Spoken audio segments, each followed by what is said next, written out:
what we mean when we said that Mary's heart was immaculate. To say that someone is immaculate means one is impeccable, sinless, pure, and holy. There are some quarters that might feel uncomfortable that we give this title to our Blessed Mother, because all of us are fallen creatures. And therefore, some think if Mary was immaculate, she would not be truly human, since to be human means to be fallen. And yet it is not true. What is sin? Sin is to miss the mark. Sin is when we do not allow the glory of God to be in us, when we're not fully alive. So Mary is immaculate simply because Mary lives a full human life. In fact, the plan of God has always been that to be truly human means to be freed from sin. That is why He sent Jesus to restore us back to our lost status. To sin is to be less human. It is not human, so to speak, really to sin. When we say that Mary is immaculate, we mean to say she lives a life of true wisdom. A life of true wisdom means a life that is free from ambition. If you live a life of wisdom, you are a peacemaker. You try to preserve the harmony without any ambition of any sort. To be immaculate also means to have purity of mind and heart.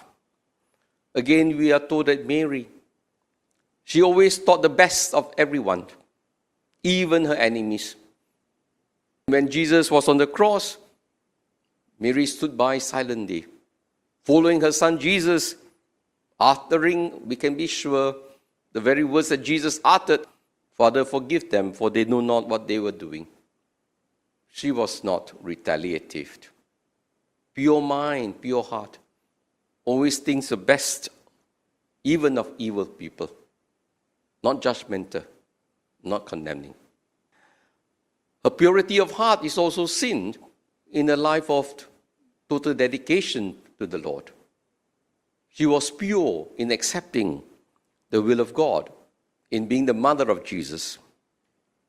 Even though she knew the daunting challenges ahead of her, Simeon prophesied that the sword would pierce her heart, and she still accepted God's will humbly, knowing that being the mother of Jesus was not just a great privilege, but really it would be great suffering. But for Mary, her primary concern was purity in service, serving God, serving her fellow men. Mary was simply concerned about the needs of others, never about herself. When the angel announced to her that her cousin was pregnant, the first thing that came to her mind was not, she herself was also pregnant, but that her cousin needed help. And she traveled through the arduous journey over hills, rough terrain, to help Elizabeth. It was not bring glory to herself. She didn't go there to boast to Elizabeth that she was pregnant with a child, Jesus, with the Messiah. She went there simply to help. She was not putting herself in the limelight. She did not need any recognition. Very much unlike this little things we do, we want all recognition from the world. We want people to honor us. We want everybody to know how much good we have done. But not for Mary.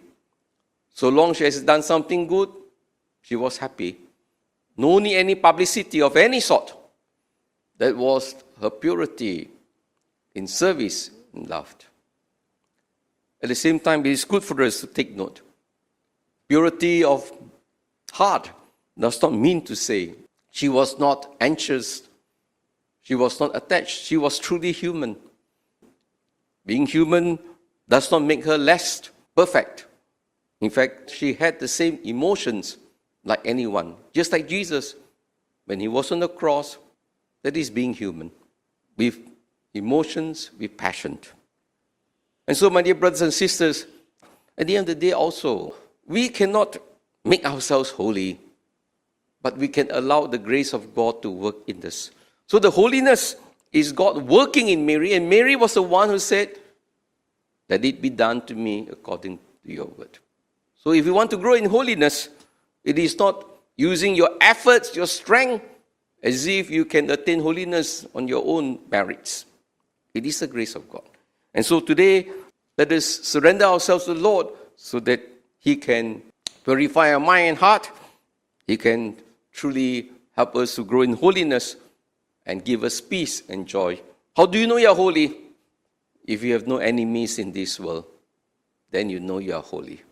But if you have plenty of enemies, you don't like so many people, you have a long way to go, my dear brothers and sisters. You need to be purified in your heart and in your mind.